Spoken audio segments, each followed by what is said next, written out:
Today we are reading a poem, and the name of the poem is Trees Are the Kindest Things I Know.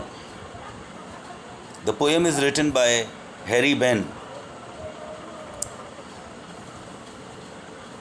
Means all the stanzas are couplets. Couplets means 2-line stanzas. Trees are the kindest things I know. They do not harm, they simply grow. Poet कहता है कि इस दुनिया में अगर सबसे kind, सबसे दयालु कोई चीज़ है जो वो जानता है तो वो ट्रीज़ हैं. ट्रीज़ से काइंड कोई भी नहीं है.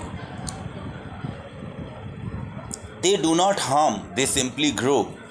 वो किसी को नुकसान नहीं पहुंचाते हैं, वो खाली उगते रहते हैं. अपनी जगह उगे हुए हैं. ट्रीज़ से आपको फ़ायदा ही होगा, नुकसान नहीं होगा. And spread a shade for sleepy cows. ज़रा देखें कि ट्रीज़ क्या क्या देते हैं. लेते क्या हैं ये बात नहीं है, देते क्या हैं. And spread a shade for sleepy cows. जो गायें जब आराम करना चाहती हैं, काउज जब आराम करना चाहते हैं या सोना चाहते हैं तो उनके लिए छाएं जो शेड होती है वो देती हैं. And gather birds among their boughs. और ऊपर जो बाउज हैं, बाउज मतलब कि ब्रांचेस, उसके अंदर भी पक्षी आराम करते रहते हैं, इकट्ठे रहते हैं. They give us fruit in leaves above. ऊपर देखो तो फ्रूट्स भी देते हैं. And wood to make our houses of. और पुराने ज़माने की बात है, घर भी लकड़ियों के बनते थे तो उसके लिए वुड्स देते हैं. यानी देखो कितनी दयालु हैं.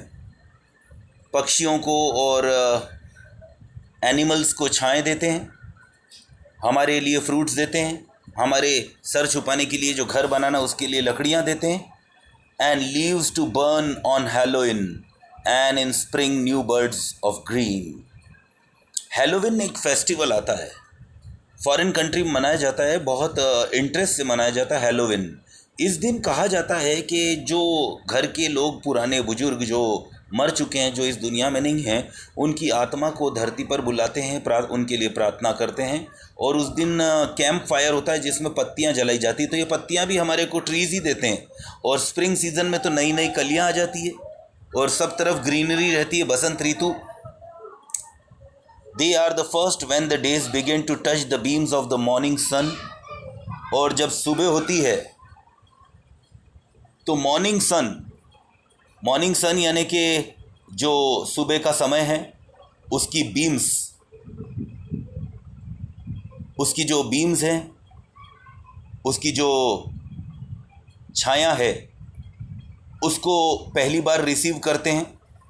यानी कि वो ऊंचा होता है, हम नीचे होते हैं, वो ऊंचा रहता है, तो वहाँ पर से वो मॉर्निंग सन को भी जो है पहले वेलकम करता है. They are the last to hold the light when evening changes into night.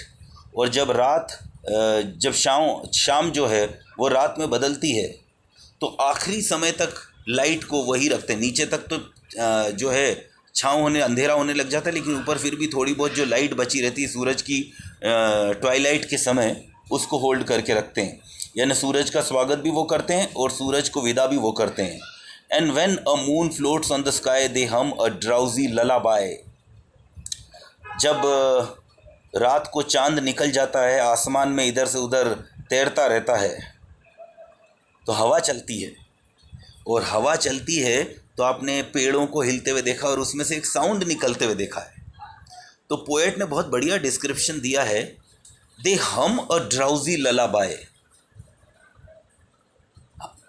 जब आप छोटे थे तो मम्मी आपको सुलाने के लिए, ड्राउजी मीन्स की नींद लाने के लिए, ललाबाई सुनाती थी, लोरी सुनाती थी. तो ऐसा लगता है कि ये जो पेड़ हैं हमारे को लोरी सुनाकर सुला रहे हैं. Of sleepy children long ago trees are the kindest things I know. और ये ललाबाई हमें उन स्लीपी बच्चों की याद दिलाती है, सोते हुए बच्चों की, जिनको माँ लोरी गा के सुनाती थी. Trees are the kindest things I know. वो कहता है कि इस दुनिया में ट्रीज सबसे ज़्यादा काइंड है जहाँ तक मैं